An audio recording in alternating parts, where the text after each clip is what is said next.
नमस्कार दोस्तों, एक बार फिर से हमारे चैनल जौहर झारखंड टेक में आपका बहुत बहुत स्वागत है।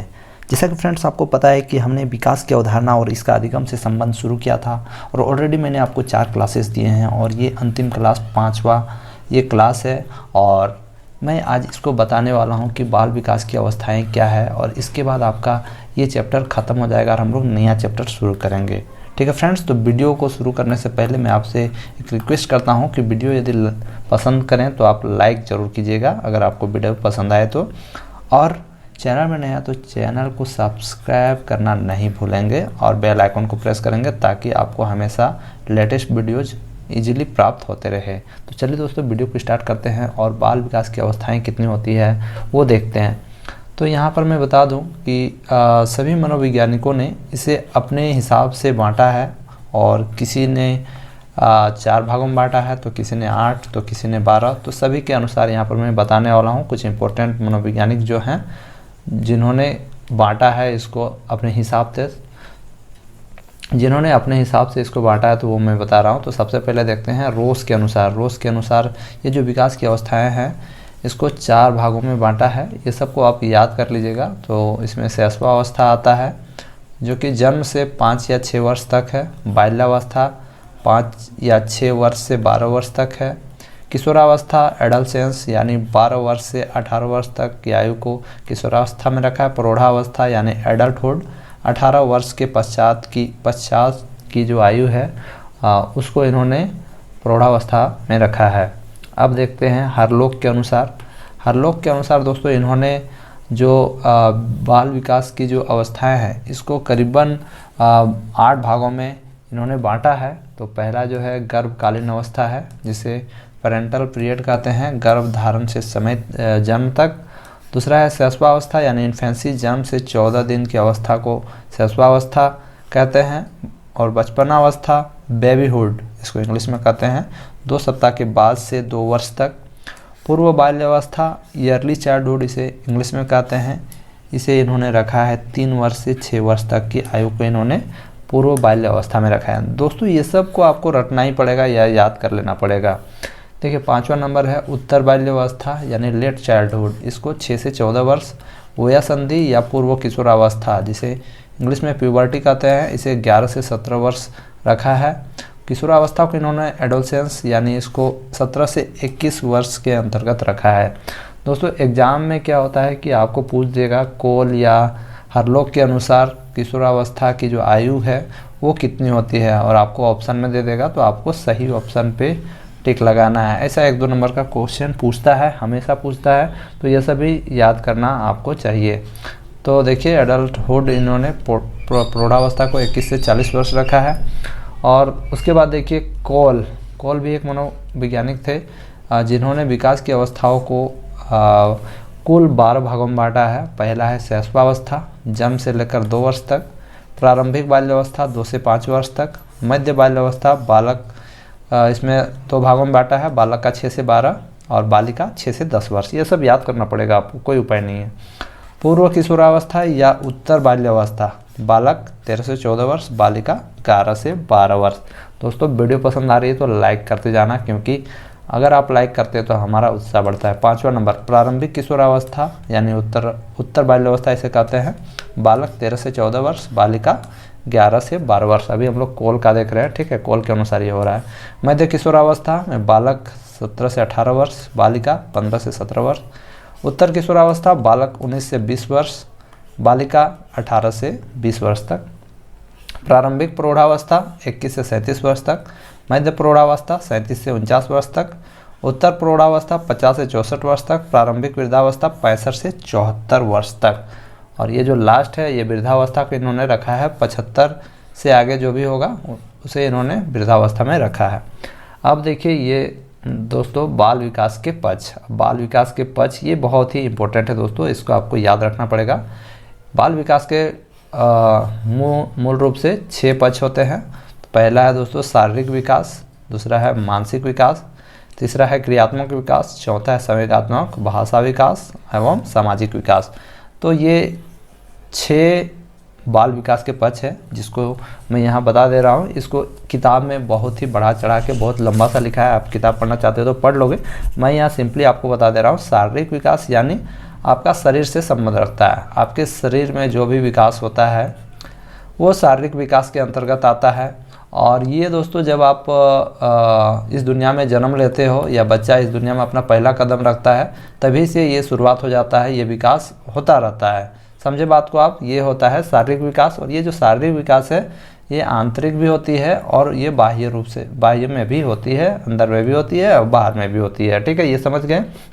अब मानसिक विकास, यहाँ पर मानसिक विकास मतलब क्या है? मानसिक विकास मतलब ये होता है कि सोचने और समझने की क्षमता का विकास, यानी सोचने और समझने की क्षमता का विकास को हम लोग मानसिक विकास के अंतर्गत आते हैं। इसे हम लोग अन्य रूप में ये भी कह सकते हैं कि बालक के मानसिक विकास से तात्पर्य उसके मानसिक क्रिया एवं योग्यताओं के विकास से है। क्या है? मानसिक क्रिया एवं उसकी योग्यताओं से है। याद रखिएगा, मानसिक क्रिया एवं उसकी योग्यताओं से है। उसकी क्या योग्यता है, बालक के पास कौन कौन से गुण हैं या कौन सी क्रिया करता है, ये उससे संबंध रखता है। ठीक है, इसके अंतर्गत और क्या क्या आ जाएगा? देखिए, इसके अंतर्गत आ जाएगा बुद्धि संवेदन। ठीक है, बुद्धि संवेदन, निरीक्षण, कोई भी चीज़ को निरीक्षण करने की क्षमता, फिर प्रत्यक्षीकरण, कोई भी चीज़ को प्रत्यक्षीकरण करना भी इसके अंतर्गत आ जाता है। साथ ही साथ रुचि, किसी चीज़ में रुचि, ध्यान, कल्पना, चिंता, तर्क, निर्णय। उसके बाद आ जाएगा आपका स्मृति और विस्मृति। ये सब सभी आ जाएगा आपका मानसिक विकास के अंतर्गत। तो ये सब आप लोग याद रखिएगा। अब देखिए क्रियात्मक विकास क्या है। तो क्रियात्मक विकास को हम लोग जानते हैं। तो यहाँ पर क्रिया से आपको समझ जाना चाहिए कि कोई भी चीज़ जिसमें क्रिया हो रही है उस चीज़ का विकास को हम लोग क्रियात्मक विकास कहते हैं। जैसे कि कौन सी क्रिया हो रही है, कैसे क्रिया होता है, तो आपको इसे इस प्रकार याद रखना होगा। शरीर की गतिविधियों पर, यानी शरीर की गतिविधियों पर नियंत्रण स्थापित करना ही क्रियात्मक विकास कहलाता है। यानी शरीर में जो भी चीज़ें हो रही है उसमें हम लोग नियंत्रण करेंगे या बच्चा नियंत्रण करता है, तो इसे हम लोग क्रियात्मक विकास कहते हैं। तो कैसे करेगा? जैसे कोई बच्चा दौड़ना, इसके अंतर्गत आता है दौड़ना, खेलना, कूदना। ठीक है, कूदना, उछलना, ये सब क्रियात्मक विकास के अंतर्गत आता है। तो इसमें क्या होगा? ये सब में वो क्या करेगा? इसमें अपना क्षमता को डेवलप करके इसमें नियंत्रण स्थापित करेगा। दौड़ना में, खेलना में, कूदना में, उछलना में नियंत्रण स्थापित करना ही क्रियात्मक विकास के अंतर्गत आता है। आप लोग समझ गए होंगे। इसके अंदर यानी शारीरिक गतिविधियाँ आती है क्रियात्मक विकास के अंदर। ये सब जितना भी है, दौड़ना, खेलना, कूदना, उछलना, सब शारीरिक गतिविधि है। आप याद रखिएगा, इसका मतलब होता है शारीरिक गतिविधि। जहाँ पर देखें क्रियात्मक मतलब समझ आइएगा ये शारीरिक गतिविधि से रिलेटेड है। अब देखिए संवेगात्मक विकास। अब देखते हैं संवेगात्मक विकास क्या है।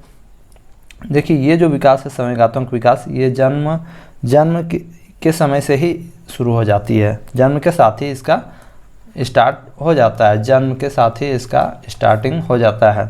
ठीक है, यह एक प्रकार की आंतरिक उत्तेजना है। यानी ये अंदर की मतलब हमारे शरीर के आंतरिक उत्तेजना है और यह ऐसी अवस्था है जो व्यक्ति के व्यवहार को प्रभावित करती है। यानी व्यक्ति के व्यवहार को ये प्रभावित करती है। अब देखिए कैसे प्रभावित करती है, मैं इसका एग्जांपल बताने वाला हूँ। कौन कौन सी चीज़ें जो व्यक्ति के व्यवहार को प्रभावित करती है दिखाता हूँ आपको। इसको थोड़ा सा रब कर ले रहा हूँ।